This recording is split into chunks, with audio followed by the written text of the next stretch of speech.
নমস্কার বন্ধুরা, বাকুলিয়া দাসগোটপার পক্ষ থেকে নতুন বছরের প্রীতি শুভেচ্ছা এবং ভালোবাসা।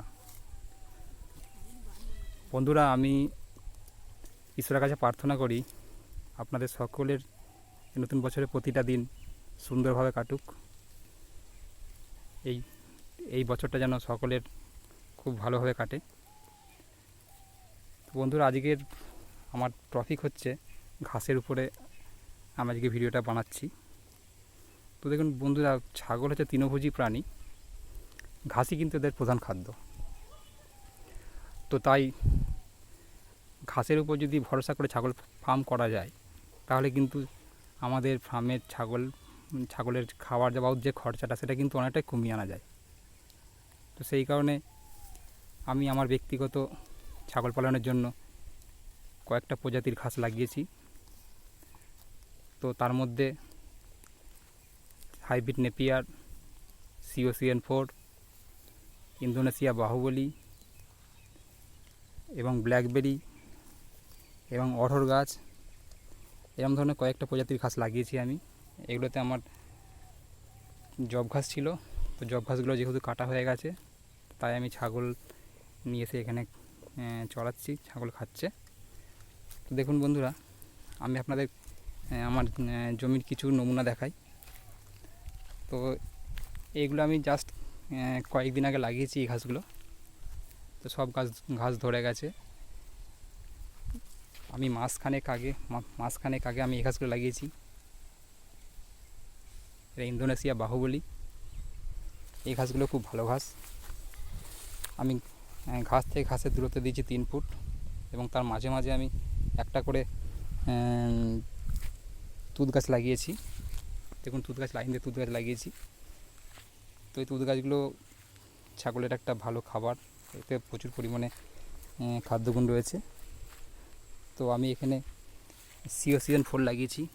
দেখুন গাছটা খুব ছোটো, তাই আমি কাছ থেকে দেখাচ্ছি। এটা COCN4, এটা কিছুটা জায়গা লাগানো আছে আমার। COCN4টা ঘাসটাও খুব ভালো। এটা ছোটোবেলায় খাওয়াতে হয়, বেশি বড় করলে ডাঁটি শক্ত হয়ে যায়, ছাগলে খেতে চায় না। এবং দেখুন আমার সব থেকে বেশি পরিমাণে আছে যে ঘাসটা, সেই ঘাসটা হচ্ছে হাইব্রিড নেপিয়ার। দেখুন এটা আমার প্রায় কাটা 10 জায়গার মধ্যে এই হাইব্রিড নেপিয়ার লাগানো রয়েছে। তো আমি এই ঘাসটাই ছাগলকে অনবরত খাওয়াচ্ছিলাম। পরবর্তীকালে আমি ইন্দোনেশিয়া বাহুবলী আর COCN4 এই ঘাসগুলোকে আমি লাগিয়েছি। তো বন্ধুরা, ছাগল ফার্মে সামনের দিকে এগিয়ে যেতে গেলে সাইলেজ বা খড়ের উপর নির্ভর করে চললে সে অর্থে লাভ করা খুব শক্ত আছে। কারণ আমি আগে খড় খাইয়ে দেখেছি যে ছাগল পালন করার সময় খড়ে অনেক কিছু উপাদান মিশিয়ে তবে ছাগলকে দিতে হয়। ছাগল শুধু খড় খায় না, তার সঙ্গে আটা, আপনার খোল, ভুসি, এরকম ধরনের বিভিন্ন ধরনের উপাদান মিশিয়ে তবে ছাগলকে দিতে হয়। তো এতে খরচা কিন্তু ভালোই হয়, যে খরচা কম হয় তা নয়। এবং সাইলেজও আপনার কেটে তৈরি করে রাখতে হবে, রেখে 1 মাস কি 21 দিন পর সেটাকে ভেঙে খাওয়ানো যাবে, ঠিক কথাই। কিন্তু যদি সেটাই ভেতরে হাওয়া প্রবেশ করে কিংবা ইঁদুরে যদি সেই সাইলেজটাকে নষ্ট করে দেয় তাহলে কিন্তু আপনার সম্পূর্ণটাই নষ্ট। তাই আমার মতে বলে টাটকা ঘাস কাটুন আর খাওয়ান, এতে কিন্তু ছাগল পালনের খুব ভালো হবে। তো আমি এই ঘাসগুলো দেখালাম, এবার আপনাদের দেখাবো অড়হর গাছ এবং হচ্ছে ব্ল্যাকবেরি ঘাস। তো সেটা আপনাদের দেখাচ্ছি। দেখুন বন্ধুরা, এটা হচ্ছে ব্ল্যাকবেরি ঘাস। এই ঘাসটা খুব ভালো ঘাস, আমার প্রিয় ঘাস ব্ল্যাকবেরি ঘাস।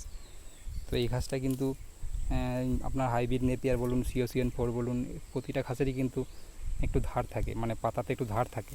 কিন্তু এই ঘাসে কোনো ধার থাকে না, একদম নরম ঘাস, খুব সুন্দর নরম ঘাস, একদম নরম ঘাস। এবং ছাগলে খুব খায় ভালো। কিন্তু আমার যেহেতু পরিমাণে কম আছে বলে আমি ছাগল বাচ্চাকে খাওয়াচ্ছি, ছাগলকে এখনও খাওয়াতে পারিনি আমি ব্ল্যাকবেরি ঘাসটা। আর এই অড়হর ঘাসটা লাগিয়েছি ছাগল বাচ্চার জন্যই লাগিয়েছি আমি।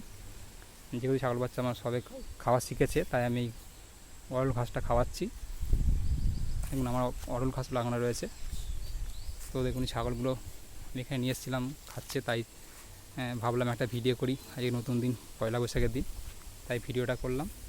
তো থ্যাংক ইউ। আপনারা সবাই ভালো থাকুন, সুস্থ থাকুন, ঈশ্বরের কাছে প্রার্থনা করি।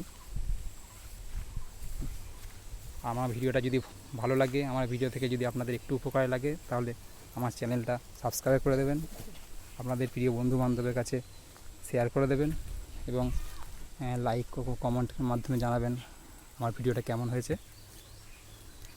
তো থ্যাংক ইউ, ধন্যবাদ সবাইকে।